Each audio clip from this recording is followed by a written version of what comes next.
Alerta Geral. Bate-papo político. Com jornalistas Luzenor de Oliveira e Beto Almeida. São 7h19. Depois das eleições municipais que envolveram muitos candidatos e também os eleitores, tem também neste ano, nessa reta final de 2020, outras eleições que estão mobilizando deputados estaduais, vereadores, deputados federais e senadores. São as eleições para a presidência das casas legislativas. Aqui no Ceará já tem consenso dentro do PDT em torno do nome do deputado estadual Evandro Leitão para presidir a Assembleia Legislativa no biênio 2021 e 2022. Com mais informações sobre a movimentação na Assembleia Legislativa para a escolha dos novos diretores da mesa diretora, agora com Sátrio Salles. Nem Zezinho Albuquerque, nem Sérgio Aguiar. O candidato de consenso do PDT para presidir a Assembleia Legislativa pelos próximos 2 anos é o deputado estadual Evandro Leitão, atual primeiro secretário da mesa diretora.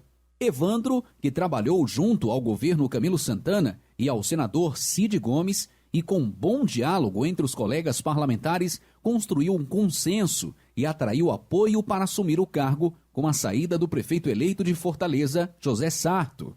O atual secretário das Cidades do Estado, deputado Zezinho Albuquerque, manteve contato com os deputados estaduais, encontrou resistência e, sem apoio da cúpula do PDT, foi aconselhado a sair de cena.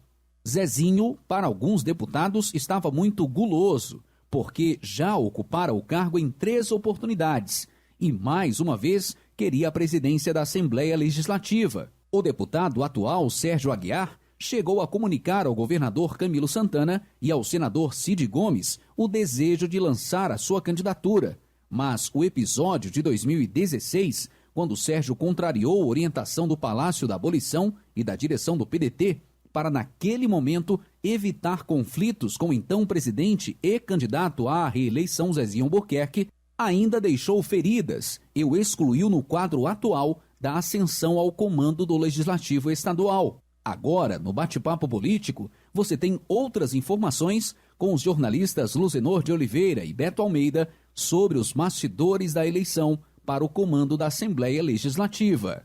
Com notícias dos bastidores políticos para o Jornal Alerta Geral, Sátrio Salles. Ok, Sátrio Salles, jornalista Beto Almeida. O Sátrio começou a reportagem falando sobre a exclusão de Zezinho Albuquerque, que começou a trabalhar cedo para voltar pela 4ª vez à presidência da Assembleia Legislativa, mas em uma linguagem mais popular, foi barrado no baile. O outro também, Sérgio Aguiar, que teve um conflito, como bem narrou o Sátrio Salles, em 2016, contrariando a orientação da cúpula estadual do PDT, que é o Sérgio Aguiar, também ainda mantém colisão com setores do PDT e do próprio governo e não gerou, nesse momento, uma relação de confiança para ser emplacado como presidente da Assembleia Legislativa.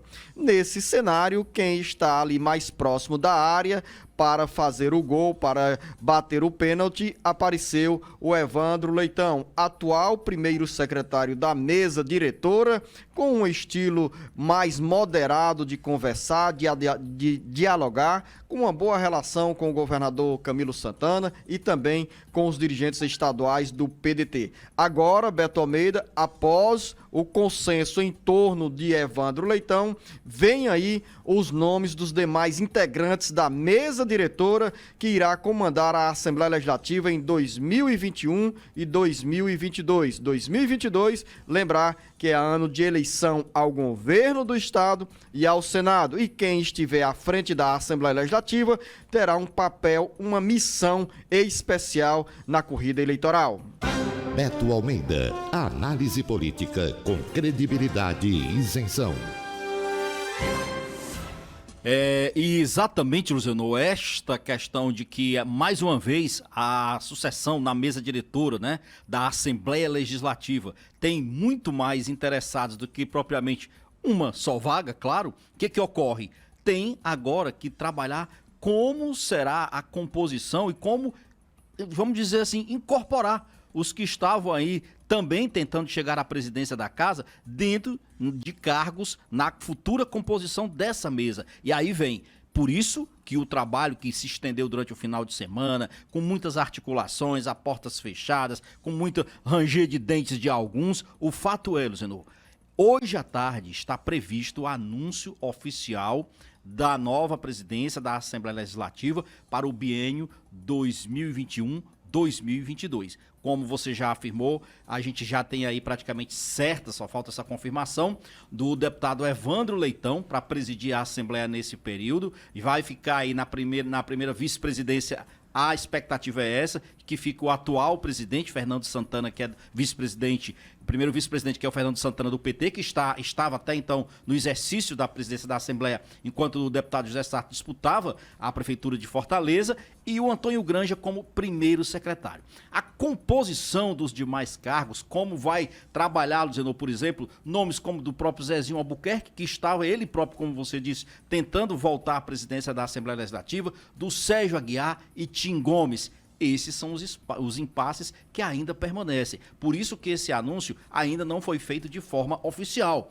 Tanto é, Luzenor, que tão logo esse trabalho seja oficializado aqui hoje na Assembleia Legislativa, a expectativa é que até o dia 10 essa questão seja resolvida, inclusive com a eleição mesmo da mesa diretora, para não esticar mais essa história. A Assembleia tem até, pelo prazo regimental, até o dia 15 para fazer a eleição. No entanto, o acordo saindo hoje, a expectativa é de que a eleição já ocorra no próximo dia 10. O que tem aí mais, senhor? A gente sabe... Jornalista Beto Almeida, quando eu falei assim que o presidente a ser eleito para comandar a Assembleia Legislativa terá em 2022 uma missão especial. Qual é a missão para você, ouvinte internauta? O presidente da Assembleia Legislativa é, na hierarquia de sucessão do Poder Executivo, o terceiro nome, o segundo nome a assumir o governo do Estado em caso de vacância, em caso de renúncia do governador e do vice, no caso, vice-governadora. Se nós tivermos um quadro em 2022 com o governador Camilo Santana se afastando para disputar o mandato de senador, ou quem sabe até a presidência da República, a vice-governadora Isolda Sela poderá assumir, naturalmente assume o mandato, mas se a Isolda também renunciar, jornalista Beto Almeida, caberá ao presidente da Assembleia Legislativa assumir o governo do Estado. Em duas situações, uma de forma interina, por 30 dias, e a outra de forma definitiva para ocupar o chamado mandato tampão, sendo eleito de forma indireta pela Assembleia Legislativa. Será o caso de Evandro Leitão? Poderá sim, e também poderá ser no sentido contrário, porque Evandro Leitão está no segundo mandato, é um deputado novo, tem outros projetos políticos para ser deputado federal, e aí, dependendo das articulações internas, Evandro Leitão poderá cumprir esses 2 mandatos, esses 2 anos na presidência da Assembleia Legislativa e sonhar com a Câmara Federal. E poderá também dizer o seguinte: não, eu quero antecipar o encerramento da minha carreira política e quero ser governador tampão do Ceará. Aí tem que combinar com a cúpula do PDT e com o próprio governador Camilo Santana. Tem esse componente que você cita, especialmente em relação a 2022, que é o ano em que estão previstas as eleições aqui para o governo do Estado, mas para além desse componente específico aí, de que o presidente a ser eleito da Assembleia Legislativa para o próximo biênio pode vir, nesses casos, vir a assumir o governo do Estado, Zenor, é bom que se diga o seguinte: a disputa para a presidência da Assembleia Legislativa, ela é sempre muito visada. Lembre-se, é um cargo de alta visibilidade em que, na realidade, o presidente da casa, ele é testado principalmente em sua capacidade de articulação política e também de gestor. Na realidade, é uma experiência que se ganha para gerir um poder legislativo. É o poder legislativo estadual. Então, por isso que essa disputa, ela, independente de 2022, ter esse componente a mais, que torna, de fato, a disputa mais interessante, mas é um cargo que é sempre visado. Nunca é uma sucessão, Zenor, que se dá totalmente de forma tranquila. A gente, inclusive, viu o que foi isso por exemplo, na eleição passada, em que, para acalmar os ânimos, foi preciso fazer um acordo, esse acordo nem está sendo respeitado, de que os atuais membros da mesa diretora não iriam disputar a reeleição em nenhum dos cargos para permitir que outros pudessem ocupar essas funções. É óbvio que isso não está previsto no regimento interno da casa. E esse tipo de acordo é feito mesmo para ser descumprido. Tanto é que Evandro Leitão, desde o início, ele claramente se recusava a admitir que estava no jogo da sucessão dentro da Assembleia Legislativa. Mas seu nome foi ganhando exatamente a adesão de colegas e ele foi trabalhando muito bem isso. Porque, diga-se de passagem, dizendo, a visibilidade é tão grande, vamos lá, os 2 últimos prefeitos aqui da nossa capital saíram de onde? Aqui, da Assembleia Legislativa. O prefeito Roberto Cláudio, que está terminando o seu mandato agora, ele ganhou maior visibilidade, maior repercussão na sua atividade depois que foi presidente aqui da casa. Vá aos anos 90, porque lá atrás o então deputado estadual Cid Gomes saiu da Assembleia Legislativa, da presidência da Assembleia, para ser prefeito de Sobral, construindo a carreira que o levou a 2 mandatos no governo do estado e hoje senador. E também nos anos capital, 90, né? Nos anos 90 ainda outro marco na história de quem assume a presidência da Assembleia. O então deputado estadual Luiz Pontes, do PSDB, ganhou visibilidade e se tornou senador a partir da projeção que teve como presidente da Assembleia Legislativa. São 7h30. Daqui a pouco a gente volta para falar sobre a eleição para a presidência da Câmara Municipal de Fortaleza, a decisão do Supremo Tribunal Federal que barra a reeleição na atual legislatura de Rodrigo Maia e Alcolumbre. Em 1 minuto a gente volta. O Ceará inteiro ligado através da informação. Alerta Geral. Alerta Geral.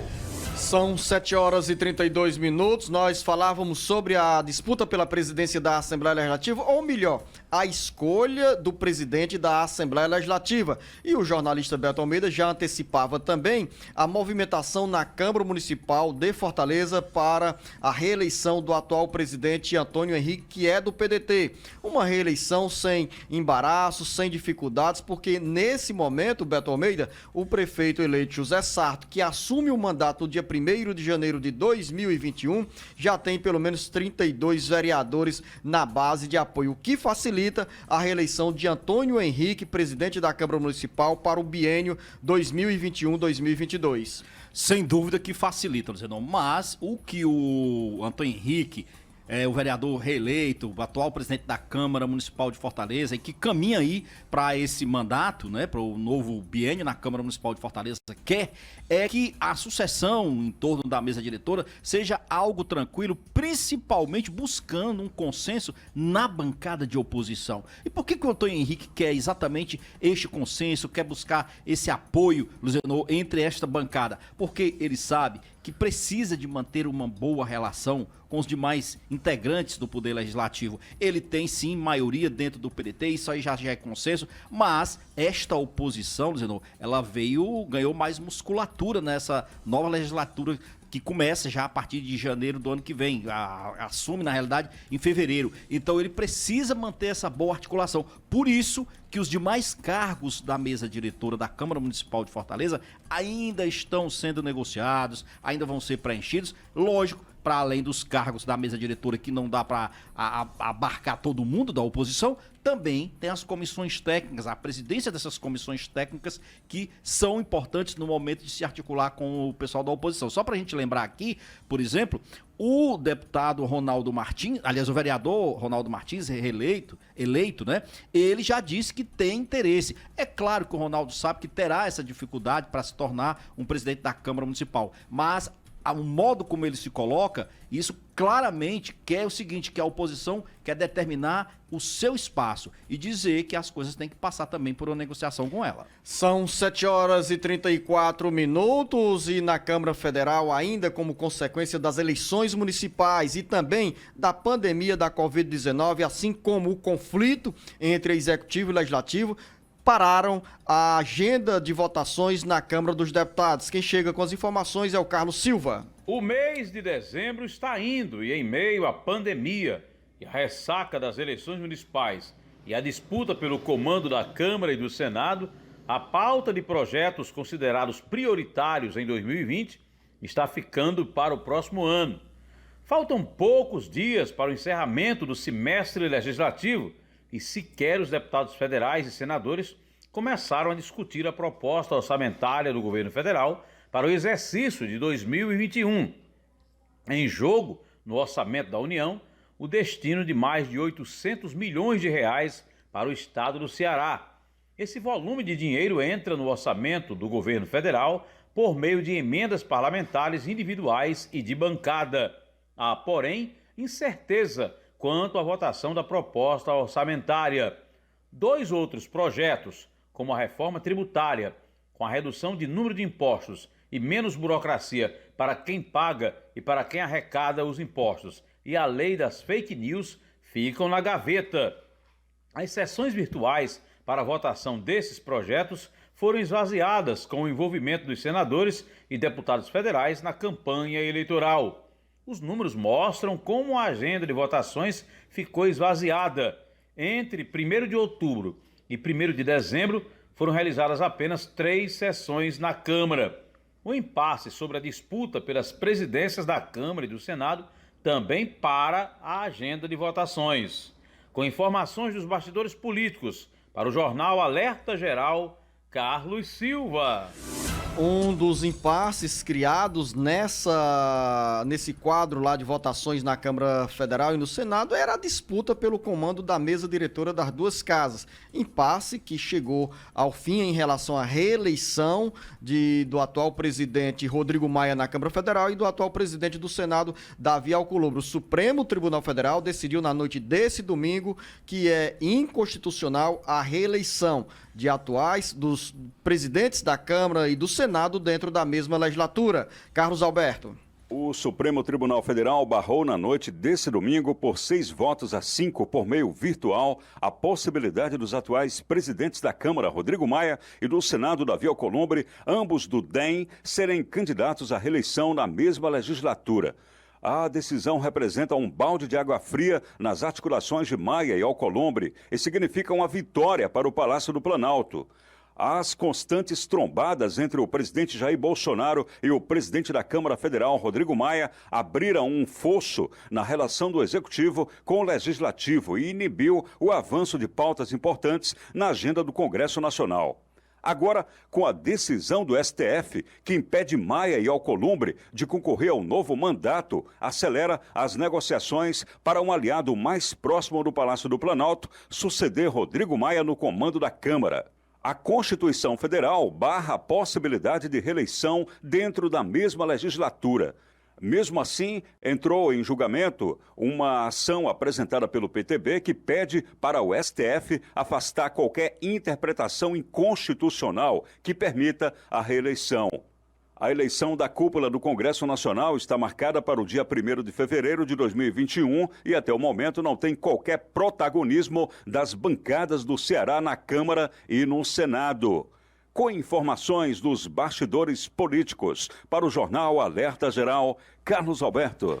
Uma realidade mesmo. Até o momento, nenhum dos 22 deputados federais do Ceará, nenhum dos 3 senadores do Ceará apareceu como protagonista nessa corrida pelas presidências da Câmara Federal e do Senado. Seja sendo cotado para algum dos cargos da mesa diretora ou mesmo participando de articulações nos bastidores políticos.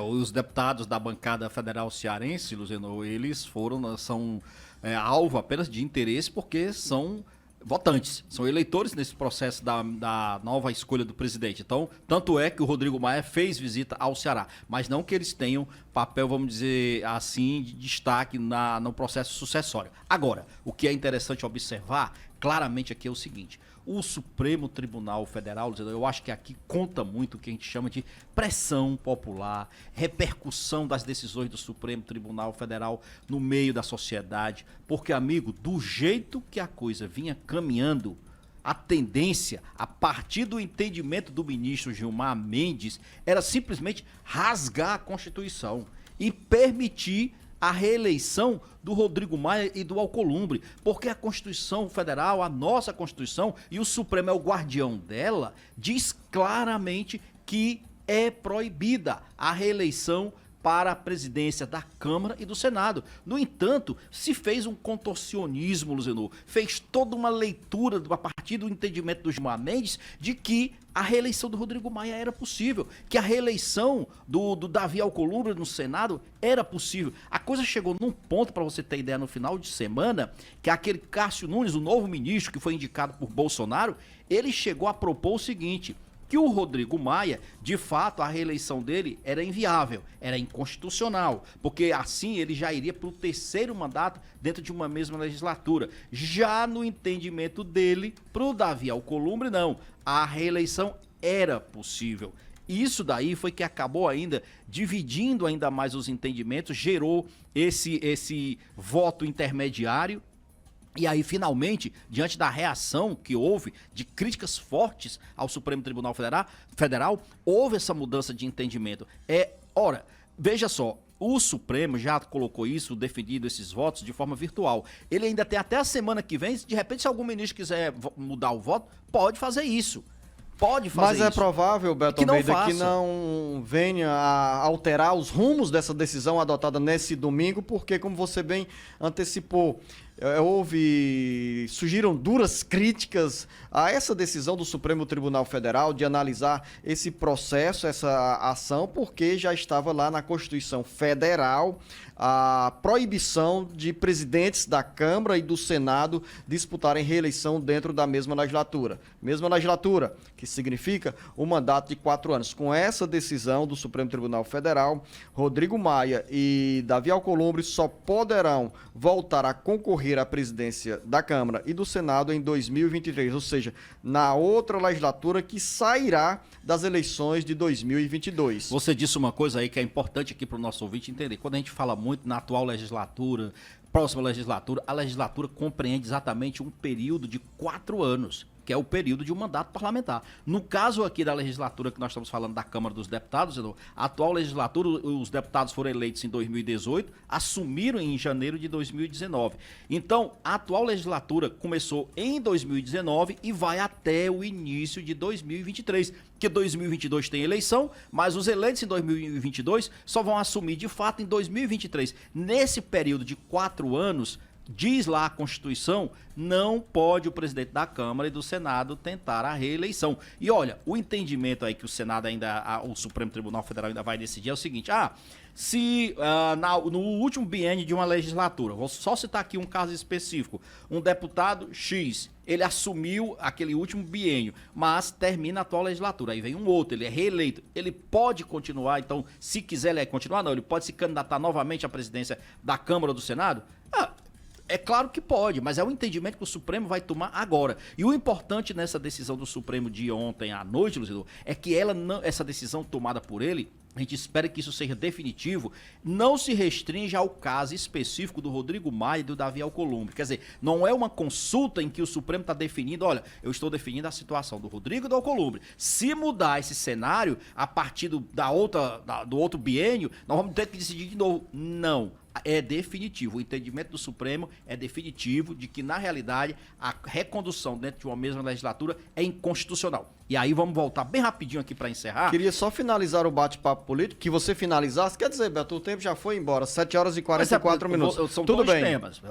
Você começou falando exatamente do que está previsto. Eu nem falei, Beto, eu estava calado. Você falou, você chamou dizendo que, inclusive, que tinha muitas coisas trancando a pauta da Câmara dos Deputados e por conta exatamente dessa eleição, desse impasse em torno da eleição. Então, hoje, a partir das 3h30 da tarde, a grande expectativa é que, finalmente, essa pauta seja destravada e que seja votada aquela MP da navegação de cabotagem. Eu defendo que é um dos principais avanços que esse país vai ter de transportar mercadorias. Você fala que cabotagem é segunda, terça, quarta-feira. Explique para os nossos ouvintes navegação de cabotagem. O que é a cabotagem. É a e por que não sai, cabotagem. Beto? É porque tem concorrência no ar? É, sim, a concorrência no ar. Qual é a história? Navegação de cabotagem é aquela navegação que é feita por navios dentro dos portos brasileiros. Do porto aqui de Fortaleza pro de Santos, do de Santos pro de Pernambuco e por aí vai. Só que hoje a nossa legislação, Zenon, ela protege demais a marinha